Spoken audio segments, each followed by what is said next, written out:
It's time to awaken. Right intention, the heart of the Noble Path. Part 1, the heart's compass.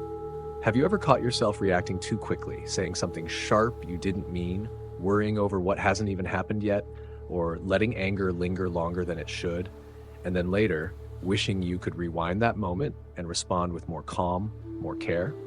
We all have. And while life doesn't offer a rewind button, it does offer a guide. Welcome to Series 3, the Noble Eightfold Path, the Buddha's timeless map for walking through life with wisdom and balance.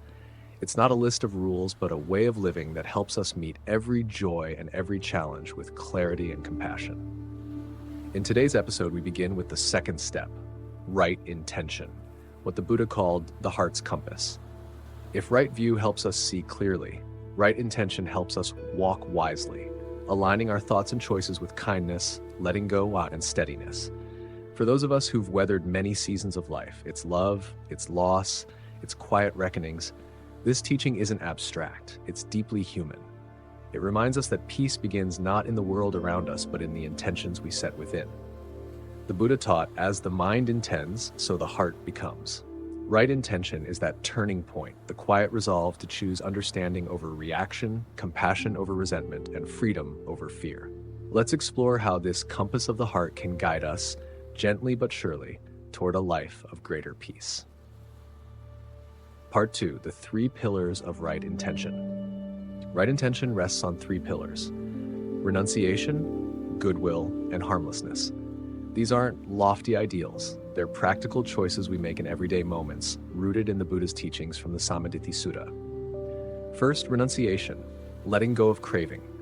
It's not about giving up everything you love, like your morning coffee or time with grandkids. It's about loosening the grip of "I need this to be happy."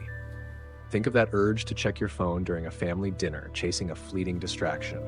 Renunciation says, I can let that go and be here fully. I remember a time I obsessed over a slight from an old colleague, hours lost to resentment. When I chose to let it go, it was like dropping a heavy stone. My heart felt lighter. Next, goodwill, or metta, the wish for all beings to be happy. It's the choice to meet others with kindness, even when they test you. Picture a tense moment with a grown child who's made a choice you don't understand. Instead of judging, goodwill whispers, "May they find peace, even if I don't get it." The Buddha said, hatred does not cease by hatred, but only by love. This isn't weakness, it's strength, choosing connection over conflict. Finally, harmlessness, the resolve to avoid harm in thought, word, or deed. It's pausing before a harsh word escapes, or choosing not to stew in anger towards someone who cut you off in traffic.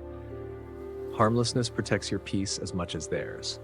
I once caught myself ruminating over a neighbor's careless remark. By choosing to wish them well instead, I freed myself from that mental cage.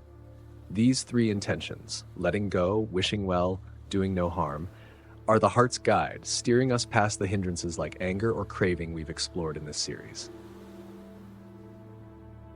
Part 3, a story of intention in action.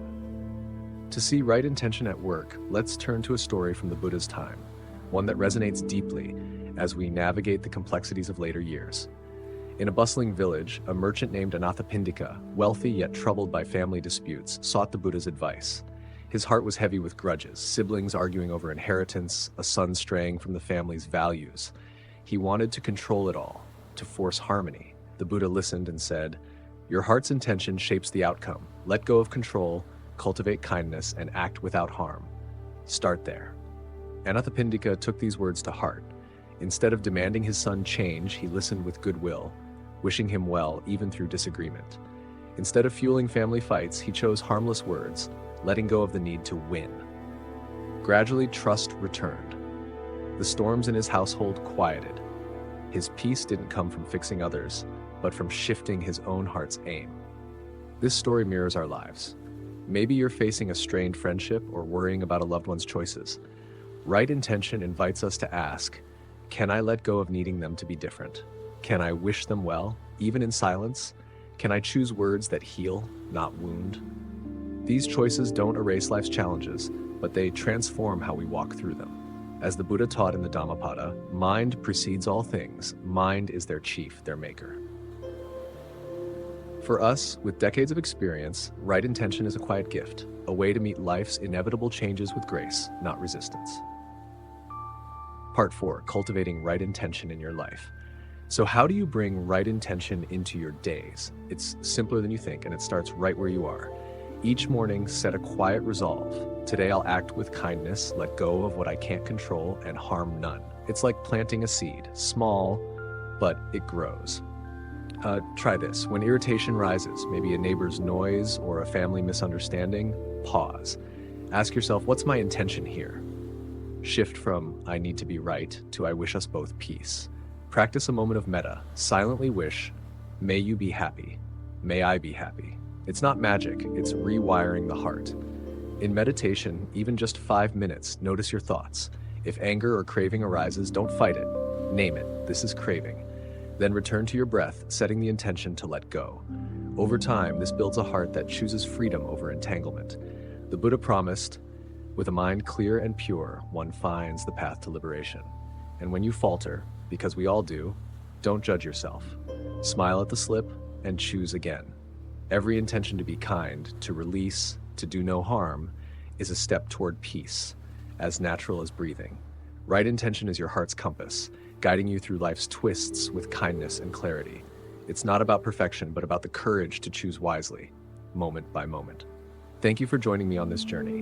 Until next time, set your heart on kindness, let go lightly, and walk toward freedom.